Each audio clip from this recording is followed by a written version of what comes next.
Welcome to Divya cooking channel. ఈరోజు video వచ్చేసి నోరూరించే sweet rasmalai. ఈ రసమలై మనం బయటికి వెళ్ళినప్పుడు తింటూ ఉంటాం, కానీ ఒకటి తిని ఆగలేం. ఒక 3-4 అయినా తినాలనిపిస్తుంది. అలాంటప్పుడు మనం ఇంట్లోనే ఈజీగా ఎలా ప్రిపేర్ చేయాలో చూద్దామా? అదే బేకరీ స్టైల్లో వచ్చే టేస్ట్తో ఎలా ప్రిపేర్ చేయాలో చూద్దాం. ముందుగా స్టవ్ ఆన్ చేసి ప్యాన్లో 1 లీటర్ పాలను తీసుకోండి. ఇక్కడ నేను ప్యాకెట్ పాలను యూస్ చేశాను. మీరు ఏ పాలనైనా తీసుకోవచ్చు. ఈ పాలను విరగొట్టడం కోసం మనం 2 స్పూన్స్ వెనిగర్ యాడ్ చేయండి. అలా వెనిగర్ యాడ్ చేయడం వలన పాలు అనేది విరగడం స్టార్ట్ అవుతుంది. అలా విరిగిన తర్వాత పాలు పూర్తిగా విరిగిపోతాయి. అలా పాల నుంచి నీళ్లు సెపరేట్ అయ్యే వరకు కలుపుతూ ఉండండి. అలా కలపడం వలన పాలు నీళ్లు సెపరేట్ అవ్వి మనకి పాలు అన్న ముద్ద అనేది చాలా గట్టిగా పర్ఫెక్ట్గా వస్తుంది. అలా విరిగిపోయిన తర్వాత మనం ఒక జల్లెడ తీసుకొని ఆ జల్లెడ మీద ఒక కాటన్ క్లాత్ వేసండి. కాటన్ క్లాత్ అయితే మనకి వాటర్ అనేది ఈజీగా కిందకి రిమూవ్ అవుతుంది. అలా కాటన్ క్లాత్ పెట్టుకున్న తర్వాత మనం విరగొట్టిన పాలను ఇందులో వేయండి. ఈ ప్రాసెస్ అనేది కొంచెం ఫాస్ట్గా చేయండి, లేకపోతే పాల ముద్ద అనేది రబ్బర్లా సాగుతుంది. అప్పుడు అంత పర్ఫెక్ట్గా రసమలై రాదు. అలా పాలు వేసాక మొత్తం వాటర్ ఉంటే పిండేయండి. అలా పిండేసి ఎక్స్ట్రా వాటర్ ఏమైనా ఉంటే కాబట్టి 30-40 నిమిషాలు ఆ పిండి ముద్దను అలాగే వదిలేయండి. అలా వదిలేయడం వల్ల ఏమైనా ఎక్స్ట్రా వాటర్ ఉంటే జల్లెడ నుంచి కిందకి వచ్చేస్తాయి. ఈలోపు మిగతా ప్రాసెస్ చూద్దాం. ఇంకో ప్యాన్లో 1/2 లీటర్ పాలు వేయండి. ఇక్కడ మీరు టేస్ట్ కోసం క్రీమ్ మిల్క్ అని యూజ్ చేయొచ్చు, లేదా నార్మల్ మిల్క్ అని యూజ్ చేయొచ్చు. ఇలా పొంగు వచ్చిన తర్వాత టేస్ట్ కోసం 1 కప్ షుగర్ యాడ్ చేయండి. షుగర్ వేసి షుగర్ మొత్తం కరిగించాక ఇందులో డ్రై ఫ్రూట్స్ యాడ్ చేయండి. నేనైతే 1 కప్ బాదం, 1 కప్ జీడిపప్పు పలుకులను తీసుకున్నాను. అలాగే కొద్దిగా ఫ్లేవర్ కోసం ఇలాచీ పౌడర్, అలాగే కొంచెం కలర్ కోసం ఎల్లో ఫుడ్ కలర్ యాడ్ చేశాను. బయట అయితే ఖచ్చితంగా మనకి ఫుడ్ కలర్ అనేది యాడ్ చేస్తారండి. అప్పుడే మనకి చూడడానికి ఎల్లో కలర్లో ఉంటుంది రసమలై. మీరు ఒకవేళ ఇంట్లో చేసుకునే పళ్ళమైతే ఫుడ్ కలర్ అనేది స్కిప్ చేయొచ్చు. ఇలా వేసుకున్న తర్వాత 9-10 నిమిషాలు మరగనివ్వండి. అప్పుడే పాలు అనేది బాగా చిక్కబడతాయి. అప్పుడే మనకి క్రీమీగా ఉంటాయి పాలు. లేకపోతే పలచగా ఉంటే అంత టేస్ట్ రాదు.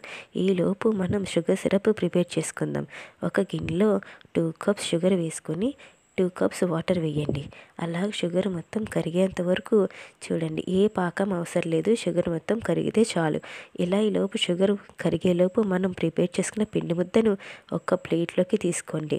ఇలా ప్లేట్లో తీసుకున్నప్పుడు పిండిలో ఏమాత్రం వాటర్ అనేది అస్సలు ఉండకూడదు. అలా వాటర్ ఏమైనా ఉంటే మనకి అంత పర్ఫెక్ట్గా రసమలై రాదండి.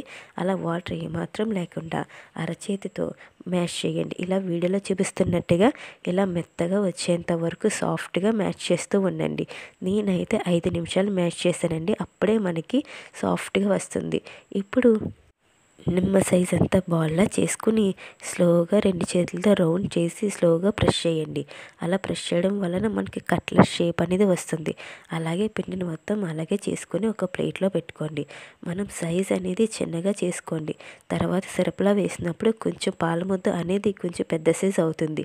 అందుకని చిన్నగా చేసుకున్న తర్వాత ఇలా షుగర్ మొత్తం కరిగిపోయిన తర్వాత మనం ప్రిపేర్ చేసుకున్న పాల ముద్దలను ఒకటొక్కటిగా అందులో యాడ్ చేయండి. మనం వేసినప్పుడు కింద నుంచి పైకి వస్తేనే పాల ముద్ద అనేది మనకి రసమలై పర్ఫెక్ట్గా వచ్చినట్టు, లేదంటే మనకి రసమలై పర్ఫెక్ట్గా రానట్టు. అలా వేసేసిన తర్వాత 15 నిమిషాల పాటు అలాగే వదిలేయండి. 10 నిమిషాల తర్వాత వేరే వైపు కూడా టర్న్ చేసుకుని ఒక 5 నిమిషాల పాటు అలా ఉడికించండి. అలా ఉడికిన దాన్ని స్టవ్ ఆఫ్ చేసి మనం ఒక గిన్నెలో ఐస్ క్యూబ్స్ తీసుకోండి. అలా ఐస్ క్యూబ్స్ తీసుకున్న తర్వాత అందులోనే మనం ఇక్కడ ఉన్న షుగర్ సిరప్ని సగం అందులో వేసుకోండి. అలా వేసుకొని మనం ప్రిపేర్ చేసుకున్న పాల ముద్దలను కూడా అందులో వేయడం వలన మనకి పాల ముద్ద అనేది ఎక్కువగా కుక్ అవ్వదు. అలా వేయడం అనేది చాలా మెయిన్ ఈ రెసిపీకి. ఇలా వేసిన తర్వాత ఈ పూర్తిగా చల్లారాక మనం ప్రిపేర్ చేసుకున్న పాలల్లో ఈ పాల ముద్దల్ని యాడ్ చేయండి. అలా ఒకటొక్కటిగా యాడ్ చేయండి. అలా యాడ్ చేసిన వెంటనే మీరు తినేయకండి. తినటం వలన మనకి టేస్ట్ అనేది అంత పర్ఫెక్ట్గా తెలీదు. అలా వేసేసిన తర్వాత 5 నుంచి 6 గంటలు అలా వదిలేయండి, లేదా ఫ్రిడ్జ్లో అయినా పెట్టుకోవచ్చు. అలా పెట్టుకుంటేనే మనకి దాంట్లో ఉన్న పాలు అనేది అలా పాల ముద్దల్లో ఇంకిపోతాయి. అప్పుడే మనకి అనేది పర్ఫెక్ట్గా వచ్చినట్టు రసమలై. పాలు అలాగే ఉండిపోతాయి కనుక పాలు పీల్చుకోకపోతే మనకు రసమలై పర్ఫెక్ట్గా రాదండి. ఇలా చూసారా వీడియోలో, ఇలా పెద్ద సైజు అవుతుంది రసమలై. ఇలా తీసుకున్న తర్వాత ఒక బౌల్లోకి సర్వ్ చేసుకోండి. అంతేనండి, వెరీ ఈజీగా పర్ఫెక్ట్గా రసమలై రెడీ. మీకు ఈ వీడియో నచ్చితే ఒక లైక్ చేయండి, మన ఛానల్ని సబ్స్క్రైబ్ చేసుకోండి.